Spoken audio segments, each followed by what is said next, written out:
مفتی طارق مسعود special. اس رات چند باتیں کہی جاتی ہیں۔ نمبر 1، اس رات میں قرآن نازل ہوا۔ نمبر 2، یہ نمبر آپ نے یاد، نمبر 2، اس رات قبرستان جانا چاہیے۔ نمبر 3، اس رات تقدیر کے فیصلے بولو ہوتے ہیں، پورے سال کا لکھا جاتا ہے۔ نمبر 4، اس رات کو نہانا دھونا چاہیے، غسل کرنا چاہیے۔ نمبر 5، وہ تو آخر میں بتاؤں گا۔ نمبر 5، حلوے مانڈے، حلوہ ولوا۔ نمبر 6، پٹاخے۔ نمبر 7، عبادت۔ یہ 7 چیزوں کے علاوہ بھی ہے کچھ؟ نہیں ہے نا 7 چیزوں، بھئی یہی 7 چیزیں ہیں۔ ہاں، نمبر 7، 15 شعبان کا روزہ رکھنا۔ اور کوئی چیز نہیں، وہ تو قبرستان جانے میں آ گیا نا۔ یہی چیزیں ہیں۔ تو اب ہم نمبر وار چلتے ہیں۔ پہلی بات تو یہ کہ اس رات قرآن نازل ہوا، یہ بھی کسی دلیل، مضبوط دلیل سے ثابت نہیں ہے۔ صاف طور پہ قرآن میں ہے انا انزلناہ فی لیلۃ القدر، ہم نے قرآن کو لیلۃ القدر میں نازل کیا۔ اور دوسری طرف قرآن میں آتا ہے شہر رمضان الذی انزل فیہ القرآن، رمضان وہ مہینہ ہے جس میں قرآن نازل ہوتا ہے۔ اور ہمیں حدیث سے بھی پتہ چلتا ہے کہ لیلۃ القدر کہاں ہوتی ہے؟ رمضان۔ تو پتہ چلا یہ کہاں نازل ہوا ہے؟ رمضان میں۔ بعض علماء نے کہا کہ وہ جو قرآن کی آیت ہے کہ انا انزلناہ فی لیلۃ مبارکۃ، ہم نے اس کو برکت والی رات میں نازل کیا ہے، تو اس سے مراد 15 شعبان ہے۔ کسی صحیح حدیث میں ایسا کوئی تذکرہ نہیں ملتا۔ تو اس سے مراد بھی کیا ہے؟ لیلۃ القدر۔ کیونکہ یہ جو تعویل کی جاتی ہے نا کہ آسمان دنیا تک لیلۃ القدر میں آ گیا اور پھر شب برات میں نیچے آنا شروع ہوا، یہ جب کوئی اس کے مقابلے میں مضبوط دلیل ہی نہیں ہے تو ایسی تعویل کرنے کی ضرورت کیا ہے؟ آپ کو سمجھ رہے ہو نا؟ تو قرآن صاف کہہ رہا ہے، کیونکہ جہاں آتا ہے نا مبارک رات میں نازل کیا، اس میں آگے آتا ہے فیہا یفرق کل امر حکیم، اس میں بڑے بڑے فیصلے ہوتے ہیں۔ اور ادھر سورہ قدر میں آ رہا ہے کہ ہم نے لیلۃ القدر میں نازل کیا اور اس میں فیصلے ہوتے ہیں۔ تو پتہ چلا یہ ایک ہی رات میں نازل بھی ہوا، فیصلے بھی اسی میں، اور وہ دونوں لیلۃ القدر ہیں، وہ دونوں 15 شعبان نہیں ہیں۔ تو بہت مضبوط دلیل ہے یہ۔ تو کسی مضبوط دلیل سے نہیں پتہ چلتا کہ 15ویں شعبان میں قرآن نازل ہوا۔ دوسرا مسئلہ تقدیر کے فیصلے، تو وہ بھی اسی سے حل ہو گیا۔ قرآن کہہ رہا ہے جس رات میں قرآن نازل ہوا اسی میں جبریل آتے ہیں، من کل امر، تمام کی قسم کے فیصلے۔ اصل میں تو ازل سے فیصلے ہو چکے ہیں، وہ تو ہو چکے ہیں، لیکن فرشتوں کو کام سونپ دیا جاتا ہے نا کہ ایک ایک سال میں کیا کرنا ہے، تو وہ ہو چکے ہیں۔ یہ کہتے ہیں نا کہ اصل فیصلہ تو ہو گیا، اس پر عمل درآمد سے آپ اس کو تعبیر کر دیں۔ تو ابھی چونکہ یہ ٹاپک نہیں ہے تو میں صرف ٹو دا پوائنٹ بات کر رہا ہوں کہ وہ جو فیصلے کی رات ہے وہ بھی کون سی ہے؟ لیلۃ القدر ہے۔ تیسری بات کیا تھی؟ قبرستان جانا۔ تو قبرستان جانے کی جو حدیث پیش کی جاتی ہے کہ نبی صلی اللہ علیہ وسلم رات کو آہستہ سے 15 شعبان کی رات کو اٹھے، اور امی عائشہ بھی آپ کے پیچھے چلی گئیں، آپ نے جنت البقیع کے مردوں کے لیے مغفرت کی دعا کی اور آپ صلی اللہ علیہ وسلم واپس تشریف لے آئے۔ تو اس سے پتہ چلتا ہے کہ 15 شعبان کو کہاں جانا چاہیے؟ قبرستان جا کے مردوں کی مغفرت کی دعا کرنی چاہیے۔ اس پہ چند اشکالات ہیں۔ نمبر 1، یہ حدیث صحیح نہیں ہے، اور اس کی دلیل کیا ہے صحیح نہ ہونے کی؟ وہ میرا آڈیو بیان میں پوری سند اور اس کی راویوں کی پوری تحقیق میں نے پیش کی ہے۔ یہ حدیث صحیح نہیں ہے۔ لوگ کہتے ہیں فضائل میں ضعیف حدیث چلتی ہے، یہ فضیلت نہیں ہے، یہ مسئلہ ہے، یہ مسائل ہیں۔ فضائل کا مطلب ہوتا ہے ایک عمل حدیث سے ثابت ہے، اس کی فضیلت میں ضعیف حدیث پیش کرنے کی اجازت ہے، لیکن عمل ہی کو ثابت کرنا تو یہ تو ایک پراپر عمل ہے نا کہ اس رات کو اٹھ کے قبرستان جانا عمل ہے نا۔ تو پہلے عمل کسی صحیح حدیث سے تو ثابت ہو نا، پھر اس کی فضیلت میں ہم 2-4 ضعیف بھی لگا دیں تو عمل ہی ثابت نہیں ہو رہا۔ تو پہلی بات یہ کیا ہے؟ یہ حدیث کیا ہے؟ ضعیف۔ دوسری بات، فرض کر لو یہ حدیث صحیح ہے، تو سوال پیدا ہوتا ہے اگر یہ عمل باقاعدہ سنت ہوتا تو صحابہ میں کسی نے تو یہ کام کیا ہوتا، کیونکہ صحابہ تو سنت پہ بہت حریص تھے۔ مشرکین مکہ یہ کہا کرتے تھے لو کان خیرا ما سبقونا الیہ، اگر یہ اسلام خیر کی چیز ہوتی تو صحابہ ہم پہ سبقت نہیں کرتے، خیر میں تو ہم آگے بڑھتے ہیں، جبکہ ہمارا نظریہ ہے کہ اسلام خیر کی چیز تھی تبھی صحابہ اس میں انہوں نے پہل کیا۔ تو ہم کہتے ہیں اگر اس رات کو قبرستان جانا سنت ہوتا تو ابو بکر جاتے، عمر جاتے، عثمان جاتے، علی جاتے، کوئی صحابی تو جاتا۔ ایک بھی روایت نہیں ہے کہ کوئی صحابی 15 شعبان کو میرے علم میں نہیں ہے. کوئی ہے تو ریفرنس دے دے تو میں بتا دوں گا بھائی ہے بھائی نکل آئی. مجھے ابھی تک نہیں ملی کہ اس رات کو صحابہ کہاں گئے ہوں, قبرستان گئے ہوں. تو اگر اس حدیث کو فرض کر لیا جائے کہ یہ صحیح ہے تو پھر یہ نبی کی خصوصیت ہے, یہ پراپر سنت نہیں ہے. جیسے کہ حدیث میں آتا ہے آپ نے 2 قبروں پہ ہری شاخ گاڑ دی اور فرمایا کہ جب تک یہ شاخ ہری ہے ان کو عذاب میں تخفیف ہو جائے گی. لیکن کسی صحابی نے قبروں پہ شاخیں نہیں گاڑی, تو پتہ چلا یہ نبی کیا کی خاصیت تھی کہ اللہ نے آپ کو رحمت للعالمین بنائے, تو اللہ نے آپ کی برکت سے آپ کو بذریعہ وہی بتا دیا کہ یہ شاخیں گاڑ دیں گے تو ان میں عذاب میں کمی ہو جائے گی. لیکن یہ سنت نہیں ہے. تبھی ہم نہیں دیکھتے کسی امام نے کسی مجتہد نے فتویٰ دیا ہو کہ جا کے شاخیں گاڑو, صحابہ نے نہیں کیا. تو ہم اگر اس عمل کو سنت مان بھی لیتے ہیں تو صحابہ نے, پھر یہ نبی کی صحیح حدیث مان بھی لیتے ہیں تو یہ نبی کی خاصیت ہے. امت اس میں آپ کو فالو نہیں کرے گی. تیسری بات, فرض کر لو کہ یہ نبی کی یہ حدیث بھی صحیح ہے, یہ بھی فرض کر لو, حالانکہ غلط چیزیں فرض کر رہے ہیں آپ, لیکن فرض کر لو, فرض کرنے پر گورنمنٹ کی طرف سے کوئی پابندی نہیں ہے. اور یہ بھی فرض کر لو کہ نبی نے جو کیا ہے تو اب صحابہ بے شک نہ بھی کریں پھر بھی یہ سنت ہے. تو پھر سنت جن کیفیات کے ساتھ ہے انہی کیفیات کے ساتھ سنت ہے نا. کیا خیال ہے؟ تو پہلی بات, نبی زندگی میں 1 دفعہ گئے ہیں, آپ ہر سال جاتے ہو, تو آپ کو زندگی میں کتنی دفعہ جانا چاہیے؟ 1 دفعہ جانا چاہیے, ہر سال نہیں. تو 15 شعبان آپ کی زندگی میں 50 دفعہ آیا تو بس 1 دفعہ چلے جائیں آپ, کیونکہ نبی کی زندگی میں بھی کئی بار آیا مگر آپ گئے. 23 سال آیا نبوت کے بعد مگر آپ گئے 1 بار, تو 1 بار چلے جاؤ آپ. لیکن آپ اتنے ڈھیٹ ہیں, آپ کہہ رہے ہیں نہیں نبی 1 بار گئے مگر میں کتنی بار جاؤں گا؟ بار بار جاؤں گا. تو چلو آپ بار بار چلے جاؤ, ہم مان لیتے ہیں آپ کی دلیل. تو پھر جن کیفیات کے ساتھ گئے ہیں ان کیفیات کے ساتھ جاؤ. وہ کیفیت کیا تھی؟ چپکے سے رات کو کسی کو اٹھائے بغیر نکلے کہ پتہ امی عائشہ کی بھی آنکھ کھل گئی تھی تو پتہ چل گیا, ورنہ آپ ان سے بھی چھپا رہے تھے. اور چلے گئے اندھیرے میں جب کوئی بھی نہیں ہے, چپکے سے دعا کر کے واپس آ گئے. تو آپ کو بھی چاہیے جب سناٹے دار قبرستان میں خاموشی ہو, کتے بھونک رہے ہوں, ستارے چمک رہے ہوں, آپ اپنی وائف کو بھی نہ بتائیں اور چپکے سے آپ کسی کو بتائے بغیر اندھیرے قبرستان میں جہاں کوئی لائٹ نہیں, کوئی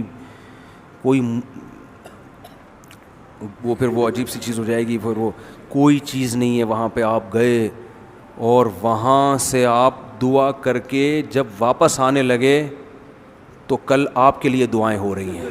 اتنا خوف ہو کا عالم وہاں پہ, آپ ڈر خوف سے آپ کا, کیونکہ اکثر لوگوں کے ساتھ یہ اتنا جگرا بہت کم لوگوں کا ہے کہ اندھیرے میں قبرستان میں جائیں اکیلے. اور اس زمانے کے قبرستان میں تو لائٹنگ کا تصور ہی نہیں تھا, بالکل دور دراز ہوتے تھے واقعی قبرستان. ایسے قبرستان میں جہاں ہو کا عالم ہو آپ گئے تو میرا خیال ہے اب گئے آپ, اب اگلے سال آپ کے رشتہ دار آپ کے لیے دعا. پھر بھی اگر آپ زندہ سلامت آ گئے تو پھر یہ ہونا چاہیے آپ جا رہے ہیں جتھے بنا کے, نہا دھو کے تیار ہو کے, او بھائی چلو بھائی سارے. پھر وہاں پہ جو ڈرامے بازیاں ہو رہی ہیں, اب تو ڈیٹنگ پوائنٹ بنتے جا رہے ہیں قبرستان, اللہ کی پناہ ہے. وہاں بیٹھے ہوئے ہوتے ہیں, پتہ نہیں کیا قوالیاں ہو رہی ہیں, یہ ہو رہا ہے. تو یہ کہاں سے ہو گیا بھائی؟ تو یہ ہو گیا قبرستان, آگے کیا رہ گیا؟ تو اس لیے قبرستان نہ جائے کریں اس رات, کوئی ثابت ہی نہیں ہے, کچھ بھی نہیں ہے یہ. تیسری چیز ہو گئی, 2 ہو گئی, 3 نمبر بتا. نہانا, نہانے پہ بھی کوئی حدیث موجود نہیں ہے. اور ویسے بھی نہانا دھونا تہواروں میں ہوتا ہے, عبادت کی راتوں میں کوئی اس لیے نہا لے کہ میں صاف ستھرا ہو کے عبادت کروں گا, تو وہ تو اس رات کی خاصیت نہیں ہے نا. وہ تو کبھی بھی تہجد پڑھنا ہو نہا کے پڑھ لو, آپ لیلۃ القدر میں نہا لو. لیکن اسپیشل اس رات کی وجہ سے نہانا تو یہ ہوتا ہے تہواروں میں. اور تہوار اسلام میں دن کی روشنی میں ہوتے ہیں, رات کی روشنی میں. عیسائیوں کے تہوار ہوتے ہیں, ہندوؤں کے ہوتے ہیں, مسلمانوں کے نہیں ہوتے. عید الفطر, عید الاضحیٰ میں صبح صبح نہا دھو کے ہم نکلتے ہیں صبح. اسلام میں رات کو تہوار ہی نہیں ہے. کیوں نہیں ہے؟ رات کو توجہ گناہوں کی طرف جاتی ہے, شراب کباب کی طرف جاتی ہے. اس لیے اسلام اور تہواروں کو سیلیبریٹ کیا جاتا ہے نا, تہواروں کو میں خوشی منائی جاتی ہے. تو اسلام نے خوشی منانے کے لیے دن کا ٹائم دے دیا. اس میں پھر شراب کباب کی طرف توجہ نہیں جاتی, اور بتیاں جلا ہی نہیں سکتے آپ اس میں, ٹھیک ہے نا. دن میں آپ بتی جلاؤ گے نظر ہی نہیں آئے گی نا. تو تہوار دن میں رکھے ہیں, رات میں رکھے ہی نہیں اسلام نے, تو بتی کا خرچہ بھی بچے گا آپ کا, ٹھیک ہے نا. تبھی ہم کہتے ہیں جو 12 ربیع الاول رات کو بتیاں لگائی جا رہی ہیں اور اس کو عید بھی کہا جا رہا ہے, تو عید رات کو نہیں ہوتی, عید کب ہوتی ہے؟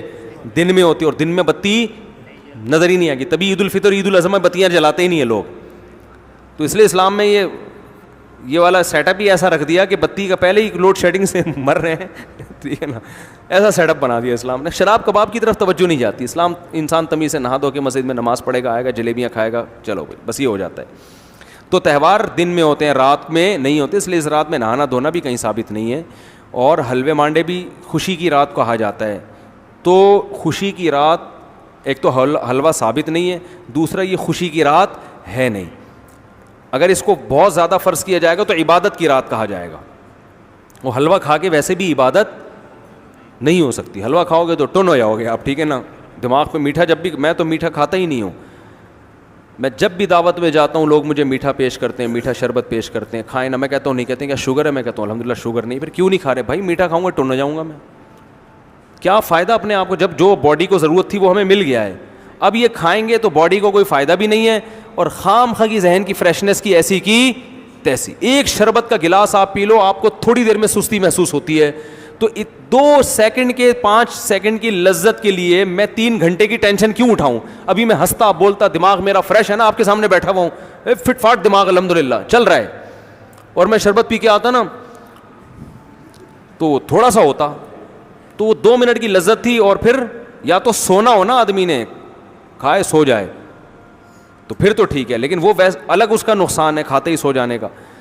تو یہ عبادت کی رات بھی ہے اور حلوے مانڈے بھی, تو یہ کھوپڑی میں آنے والی بات نہیں ہے, عقل کے بھی خلاف ہے. اور تہوار وہ دن میں ہوتے ہیں رات میں نہیں ہوتے, اس کے بھی خلاف ہے کہ حلوے تو تہوار ہو گیا نا آپ نے. اور کیا رہ گیا؟ یہ شب برات کے فضائل پر بیان ہو رہے ہیں. ایک صاحب نے مجھے کہا فضائل پر بیان کرے, میں نے کیا کہتے ہیں یہ کیا ہو رہا ہے, یہ فضائل ہو رہے ہیں, کیا ہو رہا ہے بھائی؟ تو میں نے کہا جتنی فضیلت ہے بس اتنی ہی رکھیں گے ہم. آگے چلو. روزہ بھی کسی صحیح حدیث سے ثابت بولو بھائی نہیں ہے, اور عمل کو ثابت کرنے کے لیے حدیث کا صحیح ہونا ضروری ہے. لوگ کہتے ہیں فضائل میں ضعیف حدیث چلتی ہے. پہلے یہ فضیلت نہیں ہے, مسائل ہو رہے ہیں. مسئلہ ہے کہ 15 شعبان کا روزہ سنت ہے یا نہیں ہے. جب ہوگا تو پھر آگے اس کے فضائل کے 4 چاند لگانے کے لیے آپ, جیسے نماز ایک ثابت شدہ چیز ہے, اس کی فضیلت میں اگر کوئی ضعیف حدیث آئی ہے تو کوئی بات نہیں, فضیلت تو پہلے سے ثابت ہے نا. تو ضعیف حدیث بالکل من گھڑت تو نہیں ہوتی, امکان ہوتا ہے کہ شاید نبی نے فرمایا ہو, تو وہ آپ بیان کر دو. تو اب کیا مسئلہ ہے؟ تو 15 شعبان بھی ثابت نہیں ہے, کا روزہ ثابت نہیں ہے. کوئی ایام 20 کے روزے پہلے سے رکھتا آ رہا ہے تو 13, 14, 15 کا وہ اس نیت سے رکھ لے, لیکن اس نیت سے نہیں کہ 15 کی شعبان کی الگ سے کوئی فضیلت ہے. سمجھتے ہو کہ نہیں سمجھتے ہو؟ اور کیا رہ گیا؟ عبادت. تو عبادت کے بارے میں احادیث جتنی بھی ہیں, میں نے آڈیو بیان میں سب کی سندیں پڑھ کر محدثین کا پورا ایک ایک راوی پر بحث کی ہے, وہ آپ سن سکتے ہیں. کوئی ایک حدیث بھی اس بارے میں صحیح موجود بولو نہیں ہے. کوئی ایک بھی ایسی نہیں ہے جس پر اعتماد کیا جا سکے. البتہ یہ ضرور ہے کہ محدثین کا, فقہا کا عام اصول یہ ہے کہ جب کسی مسئلے کے ثبوت کے لیے حدیث ضعیف ہو لیکن کثرت سے ہوں, تو ایک الگ سے حدیث سے تو مسئلہ ثابت نہیں ہوتا, لیکن ان کی کثرت کی وجہ سے ان حدیثوں میں جان پیدا ہو جاتی ہے. سمجھ میں آ رہی ہے بات؟ تو ایسی حدیث کو حسن کہا جاتا ہے. حسن لغیری ہے کہ بھئی وہ ساری سندیں ضعیف ہیں لیکن مل کے مجموعے سے کیا ہو گیا, تو اس میں ایک حسن پیدا ہو گیا. تو اب الگ الگ اس کے کیا فضیلت ہیں کہ جو اس رات میں عبادت کرے گا اس کو کیا ملے گا, تو وہ کوئی بھی حدیث جب میں بیان کروں گا نا یہ ملے گا تو وہ حدیث بہت ضعیف ہوگی. لیکن ان کے مجموعے سے جمہور علماء کی رائے یہ ہے کہ اس رات میں عبادت کی فضیلت ہے. کیا ہے یہ تو ہر حدیث میں کی سند پہ بحث ہے نا, اس میں تو ممکن ہے کوئی کہ یہ فضیلت ہے تو دوسرا اعتراض کرے یہ والی فضیلت تو صحیح حدیث سے ثابت نہیں ہے, تو وہ کہ دوسری فضیلت ہے, وہ کہ یہ بھی ثابت, لیکن اس سے ایک نفس فضیلت ہے. تو جو علماء اس اصول کو فالو کرتے ہیں کہ ضعیف حدیثوں کی کثرت سے حدیثیں درجہ حسن تک پہنچ جاتی ہیں, تو وہ جمہور علماء ہیں, ان میں بڑے بڑے محققین بھی ہیں, تو وہ یہ کہتے ہیں کہ اس رات عبادت کرنی چاہیے, لیکن اس عبادت کا کوئی مخصوص طریقہ ثابت نہیں ہے. عبادت وہی ہو چھپ کے تنہائی میں, کسی کا دل چاہ رہا ہے مسجد میں آ کے کر لے تو بھی ٹھیک ہے, جتھوں کی شکل میں نہیں, اور وہی نماز پڑھنی ہے تلاوت کرنی ہے, دعائیں مانگنے ہیں. لیکن بعض علماء جو وہ بھی بڑے محقق ہیں وہ اس کے قائل ہیں کہ سرے سے کوئی فضیلت ہے ہی نہیں, ان کی رائے یہ کہ نہیں. لیکن بہرحال جمہور اس کے قائل ہیں, تو اس کو پھر بدعت نہیں کہہ سکتے. جب ایک بہت بڑا طبقہ ایک طرف چلا جائے اور اس کی کوئی اصل بھی ہو, تو پھر یہ کہنا کہ اس رات کی عبادت بدعت ہے, یہ پھر ٹھیک, یہ پھر زیادتی ہو جائے گی, ٹھیک ہے نا. تو یہ ہے اس کا حساب کتاب. اور پھر ایک اور ہمارے حضرت ایک اور دلیل دیا کرتے تھے کہ اسلام کا ایک مزاج ایسا ہے کہ جس ٹائم یا جس دن کی یا جس وقت کی کوئی بہت بڑی فضیلت ہوتی ہے نا, تو اس وقت کی تعیین میں اختلاف ہو جاتا ہے. اسلام خود اختلاف ڈال دیتا ہے. اس کی مثال ایسے ہے جیسے جمعے کے دن ایک گھڑی ایسی ہے جس میں دعا لازمی قبول ہوتی ہے, لیکن وہ گھڑی کون سی ہے؟ بعض نے کہا عصر کی, بعض نے کہا خطبے کے درمیان, بعض نے یہ کہا. تو یہ اسلام کا مزاج ہے کہ جب کسی خاص دن کو وہ کرتا ہے نا, تو اس کے تھوڑی سی تعیین میں اختلاف. لیلۃ القدر اس کی فضیلت میں پوری امت کا اتفاق ہے, لیکن لیلۃ القدر کی رات کون سی ہے, اس کی تعیین میں کیا ہے؟ احتمال ڈال دیا اسلام نے. اور یہ اسلام کی ایک حکمت ہے. حکمت یہ ہے کہ بھائی اگر وہ رات متعین پتہ چل جائے نا, پھر اس رات میں کسی نے گناہ کیا تو اس کی بھی خیر نہیں. ابھی تو ہے کہ اللہ مجھے کیا پتا تھا آج لیلۃ القدر ہے, تھوڑا سا بچنے کا چانس ہے. دوسری بات یہ کہ وہ رات اگر سوتے میں کسی سے نکل گئی تو پوری سال مایوس رہے گا اور باقی دنوں میں عبادت کرے گا ہی نہیں, کہ ایک رات 80 سال کے برابر تھی وہ نکل گئی تو اب کیا فائدہ. تو اللہ نے تھوڑا سا کیا کر دیا کہ شاید بھائی وہ جو اس سے پہلی والی میں تم جاگے تھے ہو سکتا ہے وہ والی ہو. تو یہ اسلام کا ایک مزاج ہے جو ہمیں دوسری حدیثوں سے پتہ چلتا ہے. تو ہمارے حضرت ایک بڑی زبردست دلیل یہ دیا کرتے تھے. ہمارے حضرت کی رائے بھی یہ تھی کہ وہ قائل نہیں تھے شب برات کی فضیلت کے, لیکن بہرحال جمہور علماء کا یہ قول ہے اور بڑے بڑے مفتیان کرام اس میں داخل ہیں. اس کو بدعت کہنا ٹھیک نہیں ہے, لیکن ان کے ایک ذوق تھا.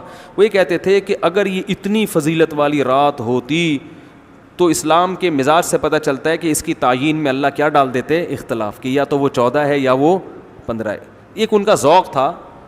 لیکن بہرحال جمہور کی رائے وہ بڑی مضبوط رائے ہے, وہ بھی بڑی مضبوط رائے ہے, ٹھیک ہے نا. اور فتویٰ بھی اسی پہ دیا جاتا ہے کہ اس رات کو عبادت کرے گا تو دوسری راتوں کی نسبت اس کو ثواب زیادہ میں. وہ پٹاخے وٹاخے تو ہیں ہی نہیں, وہ تو لوگوں نے ویسے ہی بنائے ہوئے, ان کا تو کوئی تعلق ہی نہیں ہے.